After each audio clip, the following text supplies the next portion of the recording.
मैं आप सभी का स्वागत करता हूं अपने चैनल श्रेष्ठ एस्ट्रो पर। जैसा कि आप सभी जानते हैं, कर्ज लेने में कोई बुराई नहीं है, लेकिन कर्ज कितना लेना चाहिए और किस टाइम पर लेना चाहिए, ये बातें बहुत ही ध्यान रखने वाली बातें होती हैं। कई बार हमारे खर्चे अधिक हो जाते हैं, जिससे कारण हमें कर्ज लेना पड़ता है और कर्ज काफ़ी बढ़ भी जाता है, जिस कारण कर्ज चुकाना काफ़ी मुश्किल हो जाता है और इसी कारण हमें एक कर्ज को चुकाने के चक्कर में दूसरा कर्ज लेना पड़ जाता है। चलो कोई बात नहीं, हम आज इन्हीं बातों को लेकर चर्चा करेंगे। लेकिन उससे पहले मैं आप सभी से निवेदन करना चाहूँगा कि अगर आप मेरे चैनल पर नए हैं तो मेरे चैनल को लाइक, शेयर एंड सब्सक्राइब कर लें और साथ में बेल आइकन को ज़रूर दबा दें, ताकि मैं जब भी कोई नई वीडियो अपलोड करूं तो आपको मेरी वीडियो का नोटिफिकेशन मिल जाए। साथ ही मेरी वीडियो को अंत तक देखें ताकि कोई भी जानकारी आपसे मिस ना होने पाए। तो मैं सबसे पहले आपको बताना चाहूँगा कि हमारे लाइफ में कर्ज लेने के ज़्यादातर कारण क्या हो सकते हैं। जैसा कि आप सभी जानते हैं, पैसे कमाने के लिए आजकल सभी को अपने घर से दूर जाना पड़ता है और इसी कारण हम सब यही सोचते हैं कि जहां हम जॉब कर रहे हैं वहीं क्यों ना नया घर ले लिया जाए, और इसी चक्कर में हम लोन लेकर नया घर ले लेते हैं। फिर इसके बाद जैसे जैसे हमारा परिवार बढ़ता जाता है तो हमारे बच्चे हो जाते हैं, तो हमें अपने बच्चों की पढ़ाई के खर्चे के लिए फिर से एक कर्ज लेना पड़ता है।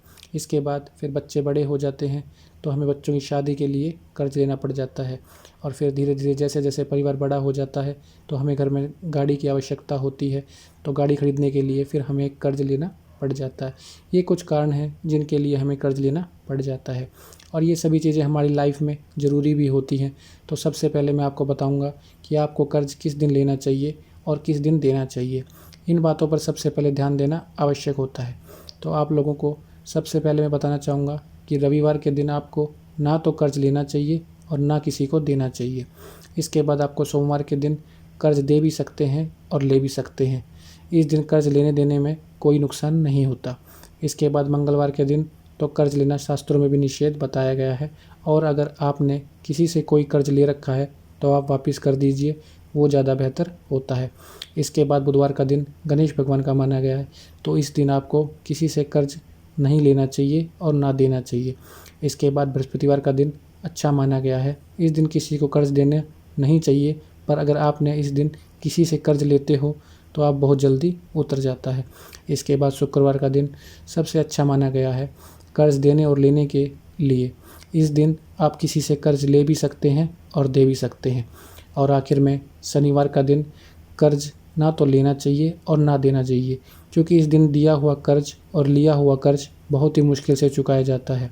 ये थी कुछ बातें जिनमें आपको मैंने बताया कर्ज किस दिन लेना चाहिए और किस दिन देना चाहिए। तो दोस्तों, अब हम बात करते हैं कर्ज दूर करने वाले उपाय के बारे में। तो आपको उपाय शुरू करने से पहले आपको दो चीज़ों की आवश्यकता पड़ेगी। तो जो पहली चीज़ है वो है सूखी हुई लाल मिर्च, जो आपको मार्केट से आसानी से मिल जाएगी। और उसके बाद दूसरी चीज़ है सफ़ेद तिल और काले तिल, जो हमें बराबर मात्रा में लेने हैं।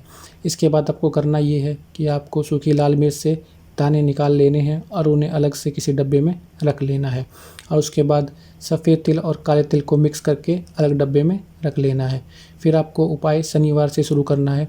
सबसे पहले आपको स्नान करना है, उसके बाद आपको एक लोटा जल लेना है। इस जल के अंदर आपको लाल मिर्च के 11 दाने डाल लेने हैं और सूर्य देव को जल देना है, और जल देने के बाद आपको प्रार्थना करनी है, हे सूर्य देव, हमारा जितना भी कर्ज है उसे हम कर्ज से मुक्ति दिलाइए।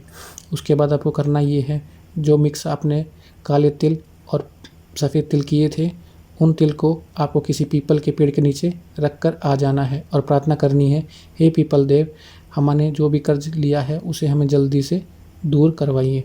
बस ये छोटा सा उपाय आपको रोज़ करना है जब तक आपका कर्ज ख़त्म ना हो जाए। बस देखते ही देखते ऐसे रास्ते बनते जाएंगे कि आपको समझ ही नहीं आएगा कि आपका कर्ज कब ख़त्म हो गया। और अगर आपको किसी का उपाय समझ में नहीं आ रहा है तो आप मुझे कमेंट कर पूछ सकते हैं। तो दोस्तों, अगर आपको मेरे द्वारा दी गई जानकारी अच्छी लगी हो तो मेरे चैनल को लाइक, शेयर एंड सब्सक्राइब ज़रूर कर लें, और कमेंट करना ना भूलें, ताकि मैं आपको और भी नई जानकारी दे सकूं। धन्यवाद दोस्तों।